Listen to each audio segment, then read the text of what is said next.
아무리 오래된 땅이라도 망자의 원혼이 잠든 곳을 함부로 건드려선 안 됩니다.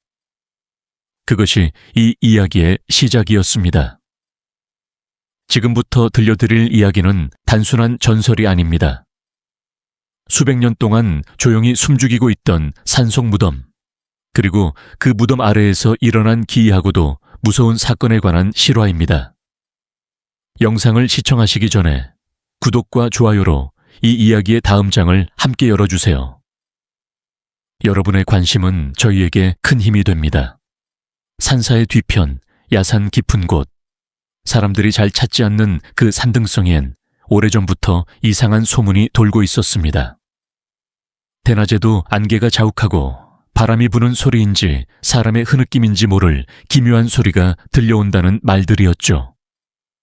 마을 어르신들조차 그곳은 발을 들이지 마라 라며 자녀들에게 경고하던 금기된 장소였습니다. 그러던 어느 날 해가 막 넘어가려는 석양 무렵 낯선 사람들이 산길을 오르기 시작했습니다. 표정은 불안과 긴장으로 굳어 있었고 그 무리의 중심엔 노쇠한 한 스님이 있었습니다. 희끗한 눈동자와 굽은 허리, 그러나 그는 도저히 범상치 않은 기운을 풍기고 있었죠. 법인은 세월의 흔적이 느껴졌고 깔끔하게 삭발한 머리 위로는 묘한 기운이 맴도는 듯했습니다. 그들이 도착하자 땅을 파는 도구들이 꺼내졌고 누군가는 준비해온 어린 돼지를 끌어냈습니다. 분위기는 마치 무속의식처럼 엄숙했고 현장에 있던 이들마저 두려움에 휩싸이기 시작했습니다. 스님은 긴 목탁을 잡고 낮은 목소리로 연부를 시작했습니다. 그 소리가 산의 기운을 타고 퍼지자 하늘을 맴돌던 까마귀 떼가 일제히 소리를 질러댔습니다.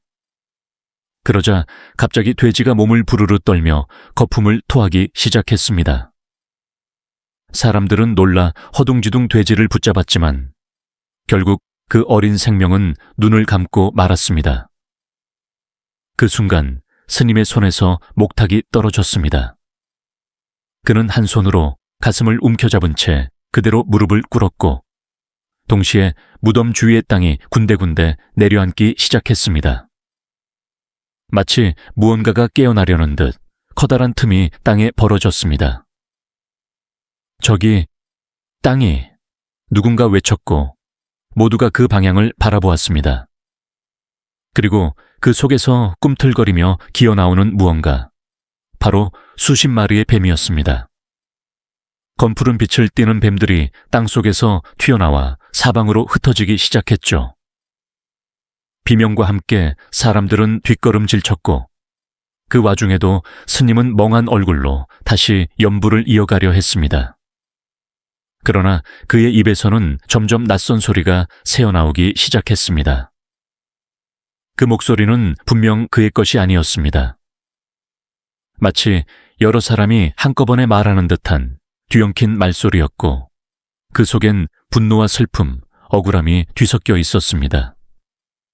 보는 이들은 모두 공포에 질려 아무 말도 하지 못했고 스님의 몸에는 무언가 보이지 않는 존재가 들어온 듯한 기운이 감돌았습니다. 그리고 드디어 스님은 힘겹게 입을 열었습니다. 지금부터 아무도 이곳을 떠나선 안 됩니다. 모두 함께 기도해야 합니다. 그렇지 않으면 이 원한은 더 깊어질 겁니다. 사람들은 망설였지만 그 음성엔 알 수 없는 힘이 실려 있었습니다. 마침내 굴착 장비까지 동원되어 무덤 주변은 완전히 드러났고 뱀들은 땅 곳곳을 꿈틀거리며 스님을 중심으로 움직이기 시작했습니다. 이 뱀들은 단지 전조에 불과합니다. 스님은 중얼이듯 말했습니다. 진짜는 아직 드러나지 않았습니다. 그리고 잠시 후 스님은 또다시 땅을 향해 외쳤습니다. 그 목소리는 더 이상 스님의 것이 아니었습니다. 오래된 한 첸과 절절한 그리움이 뒤섞인 외침. 마치 망자의 영혼이 그의 몸을 빌려 말하는 듯한 장면이었습니다. 이 모습을 지켜보던 정씨 가문의 친인척들, 그리고 전문가들은 아무 말도 하지 못한 채 공포에 휩싸였습니다. 도대체 이 무덤은 무엇이었으며 왜 지금 이 시점에서 그 주인이 깨어나려 하는 것인가? 스님은 정만수라 불리는 중년 남성에게 조용히 말했습니다. 오래전부터 알고 있었습니다. 이 땅 아래 당신들의 조상이 잠들어 있다는 것을. 그러나 이토록 깊고 어두운 악연일 줄은 미처 몰랐습니다. 그리고 그 순간 숲 너머에서 다시 흐느낌이 들려왔습니다. 마치 누군가가 이 밤을 슬퍼하며 울고 있는 듯한 소리였죠. 이제 이야기는 과거로 향합니다. 이 모든 비극이 시작된 정씨 가문의 고조부 정태윤의 죽음에서부터 스님은 그 모습을 가만히 바라보다가 고요히 입을 열었다. 이 아이들 아직도 떠나지 못하고 있군요. 마지막 말, 마지막 소망이 남아있는 겁니다. 우리가 더 깊이 들여다봐야 할 무언가가 있습니다. 그날 밤 스님은 다시 무덤 앞에 앉아 연부를 시작했다. 목탁 소리가 점점 잦아지며 그의 입에서 낮은 목소리로 중얼거림이 흘러나왔다. 곧이어 바람이 불기 시작하더니 주변의 초가 흔들리고 나뭇가지들이 괴이한 소리를 냈다. 하늘은 갑자기 어두워졌고 멀리서 천둥 소리가 뇌성을 울렸다. 스님은 두 손을 모아 염주를 감싸쥐고 눈을 감았다. 그리고는 이윽고 한마디를 외쳤다. 이제 나오십시오. 마지막 말, 마지막 칸을 이곳에 남기고 가십시오. 그 순간 누군가의 흐느낌처럼 바람이 우우 울기 시작했고 무덤 주변 땅이 살짝 들썩이더니 한 무리의 희미한 형상들이 나타났다. 어떤 이는 여자아이였고 또 어떤 이는 노인처럼 보였다.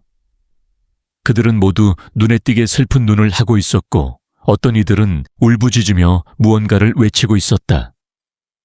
그러나 아무도 그들의 말을 온전히 알아들을 수 없었다. 스님만이 그들의 말에 고개를 끄덕이며 나지막히 되뇌었다. 그렇습니다. 억울하셨군요. 목숨보다 더 소중한 걸 잃으셨군요. 하지만 이젠 괜찮습니다. 당신들을 기억하는 이들이 여기 있습니다. 기도해주는 이들이 있으니 떠나셔도 됩니다. 그렇게 한참 동안 마치 장례를 치르듯 스님은 하나하나의 영혼과 마주 앉아 말을 나누는 듯한 자세를 취했다. 시간이 흐르자 형상들은 서서히 옅어지며 사라지기 시작했다. 마지막으로 남은 한 명, 어린 소녀가 스님 앞에 앉아 조용히 울고 있었다. 스님은 조심스럽게 손을 뻗어 그녀의 이마를 어루만지듯 하며 말했다. 너도 이제 가거라. 너의 이름은 아무도 모르지만 너의 고통은 모두의 마음에 남을 것이다. 그 말에 소녀는 고개를 끄덕이고 마지막 눈물을 흘린 뒤 안개처럼 사라졌다. 그 순간 밤하늘을 뒤덮었던 먹구름이 걷히며 맑은 별빛이 비추기 시작했고 무덤 주변의 뱀들도 서서히 자취를 감췄다. 마치 이제야 진정으로 일이 마무리된 듯 깊은 고요함이 주위를 감쌌다. 스님은 그 자리에 조용히 앉은 채 한숨을 내쉬었다. 사람들은 조심스럽게 다가가 스님을 부축했고 그제야 스님은 미약하게 미소를 지으며 이렇게 말했다. 이제 이곳은 다시 평온을 찾을 것입니다. 하지만 잊지 마십시오. 과거의 죄는 단지 지나간 일이 아니라 후손의 책임이기도 합니다. 우리가 지금 하는 모든 행동은 다음 세대에게 어떤 그림자를 들이우는지를 항상 기억해야 합니다. 그 말은 사람들의 가슴속 깊이 각인되었다. 그리고 그날 이후 정씨 가문의 사람들은 무덤 주변에 작은 사당을 세우고 매년 제를 올렸다. 후손들은 조상의 죄를 대신 참회하며 자신들도 누군가에게 고통을 주는 삶을 살지 않도록 다짐했다. 스님은 며칠 뒤 조용히 산사를 떠났다. 누구도 그의 행방을 알지 못했지만 사람들은 그가 또 다른 원한을 풀기 위해 어딘가로 떠났다고 믿었다. 그리고 언젠가 또 다른 마을에서, 또 다른 묻힌 진실 앞에서 그 스님의 목탁 소리가 울려 퍼질 것이라 생각했다. 둘러보았다. 스님의 눈빛에는 지극한 고요와 깊은 여운이 담겨 있었다. 그는 하늘을 바라보며 아주 천천히 고개를 끄덕였다. 이제 마침내 모든 혼이 떠났습니다. 사람들은 말없이 그를 바라보며 숨을 삼켰다.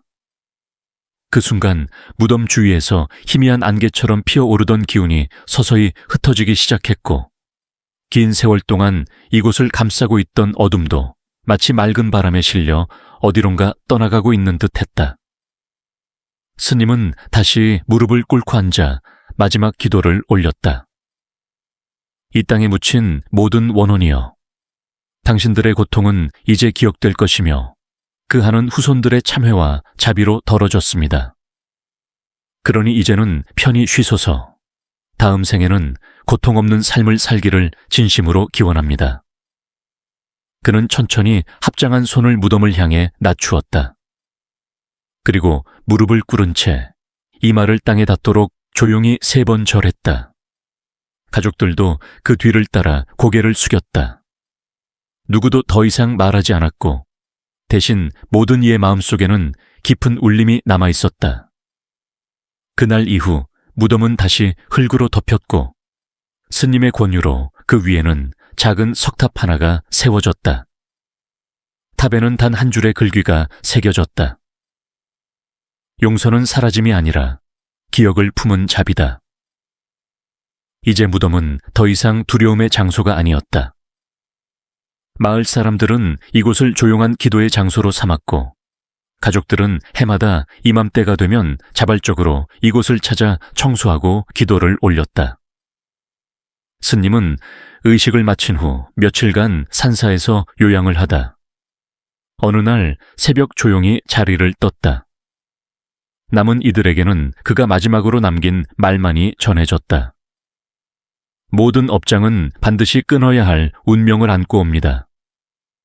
그것은 고통을 물려주는 것도, 그것을 끊는 것도 오롯이 인간의 선택이기 때문이지요.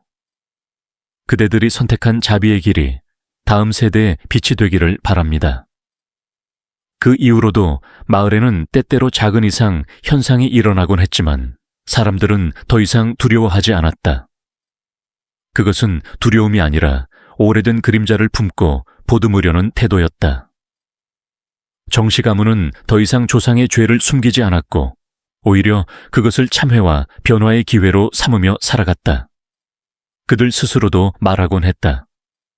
우리 가문은 과거의 어둠을 지녔지만 이제는 그 어둠과 마주하며 살아갑니다. 그게 우리가 택한 속죄이자 새로운 시작입니다. 그리고 그 무덤, 그곳은 시간이 흘러도 한 마을의 기억으로, 용서의 상징으로 남게 되었다. 며칠이 지나고 계절이 조용히 바뀌는 어느 날, 정씨 가문의 후손들은 다시 그 무덤 자리를 찾았다. 그날은 마치 하늘조차도 그들의 발걸음을 기다린 듯 유난히도 맑고 따뜻한 햇살이 내리쬐고 있었다. 무덤계는 이제 예전의 음침한 기운은 전혀 느껴지지 않았고, 소박하게 세운 위령비와 작은 사당 주변으로는 들꽃이 피어나 바람에 살랑였다. 아이들은 사당 앞에서 손을 모으고 조용히 기도를 올렸고, 어른들은 각자 마음속 깊이 숨겨두었던 슬픔과 미안함, 그리고 안도감을 하나씩 털어놓듯 속삭였다. 이 작은 공간이 누군가에게는 상처의 시작이었을지 모르지만 이제는 진정한 화해의 장소로 바뀌고 있었던 것이다. 정만수는 사당 앞에 조심스럽게 작은 돌을 하나 놓았다. 이건 우리 아버지를 위한 것입니다. 아무 말 없이 떠났지만 이제는 편히 쉴 수 있기를. 그 말에 가족들 모두 눈시울을 붉혔다. 그들은 잊지 않기로 다짐했다.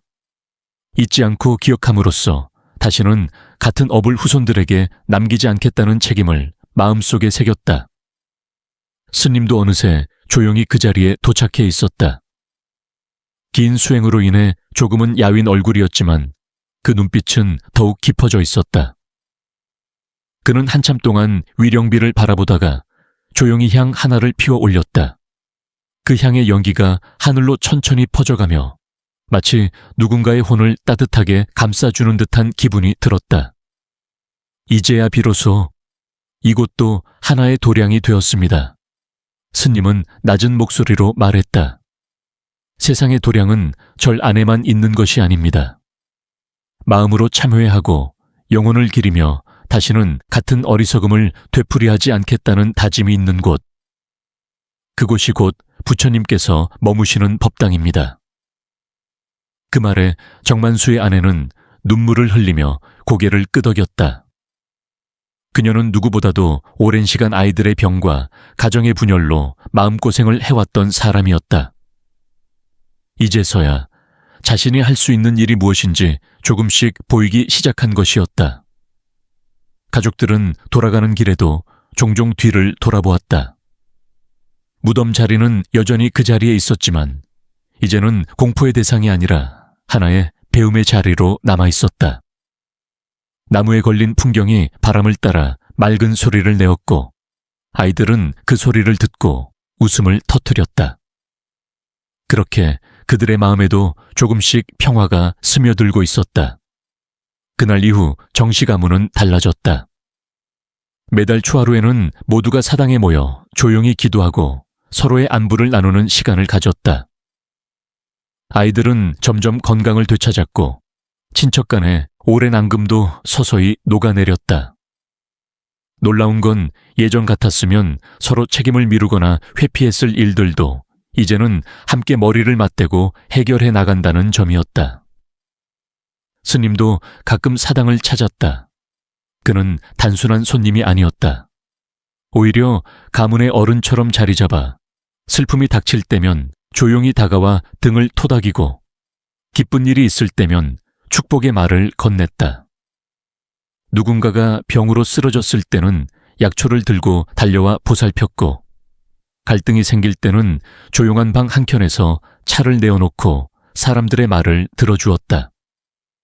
인연이라는 것은 참 묘합니다. 스님은 어느 날 정만수와 함께 앉아 도란도란 차를 마시며 말했다. 처음에는 괴롭기만 한 악연이라 느꼈을지 몰라도 결국 그것이 여러분 모두를 성장하게 만든 인연으로 바뀐 것이지요. 정만수는 조용히 고개를 끄덕였다. 그는 이제 더 이상 과거를 두려워하지 않았다. 대신 그 과거를 발판 삼아 더 나은 미래를 만들고 싶다는 용기가 생겼다. 해가 저물 무렵 사당 앞에 있던 작은 촛불 하나가 바람에 흔들리다가 다시 제자리를 찾았다. 그것은 마치 이 모든 시간을 상징하는 듯했다. 흔들렸지만 꺼지지 않았고 결국 제 빛을 끝까지 품고 있는 한 줄기 희망의 불빛. 그 불빛처럼 이 땅 위의 모든 생명 또한 서로를 비추며 살아가야 하지 않을까. 그날 밤 스님은 산사로 돌아가는 길에 홀로 하늘을 올려다보았다. 별 하나가 유난히 반짝이고 있었다. 그는 조용히 합장한 채 중얼거렸다. 이 인연이 누군가에게 또 다른 길을 밝혀주길. 그리고 다시는 억울한 혼이 이 땅에 외롭게 남지 않기를. 그의 기도는 산 너머로 퍼져나가며 밤하늘을 감쌌고 어딘가에서는 또 다른 누군가의 인연이 조용히 눈을 뜨기 시작했다. 시간은 흘렀고 무덤계는 계절마다 새로운 꽃이 피고 졌다. 어린아이였던 이들은 어느새 청년이 되었고 그 청년들은 가문의 역사와 무덤의 이야기를 기억으로 또 교훈으로 삼아 자신의 삶을 살아갔다. 때로는 누군가가 사당을 찾아와 헌화를 하고는 조용히 기도하고 돌아갔다. 그들은 정씨 가문의 후손일 수도 있었고 우연히 이 이야기를 들은 낯선 나그네였을 수도 있었다. 하지만 그 누구든 이곳에 발을 디딘 순간만큼은 삶과 죽음의 경계에서 무엇인가를 깨닫고 가는 이들이었다. 사당 옆에 작은 나무에는 누군가가 적어놓은 글귀가 걸려 있었다. 모든 고통은 스스로를 비추는 거울이요. 모든 용서는 사랑의 시작이다. 이 이야기가 전하고자 했던 진실은 단순했다. 저주는 외부에서 오는 것이 아니라 때로는 우리가 무심코 지은 업이 만든 그림자이며 그 그림자는 대대로 이어질 수 있다는 것이다. 하지만 동시에 그 업은 사람들의 참회와 사랑, 그리고 연대를 통해 얼마든지 끊어낼 수 있으며 그것이 바로 인간에게 주어진 기회라는 것을 잊지 말아야 한다. 이제 정씨 가문은 저주받은 가문이 아니었다. 그들은 업을 마주하고 두려워하지 않고 서로를 껴안음으로써 새로운 가문의 이름을 만들어냈다. 그 이름은 참회였고 회복이었으며 그리고 희망이었다. 스님의 발자취도 조용히 이어졌다. 어느 곳에선가는 또 다른 무명들의 한이, 또 다른 죄가 세상 어딘가에서 울부짖고 있을지도 모른다. 하지만 그는 믿었다.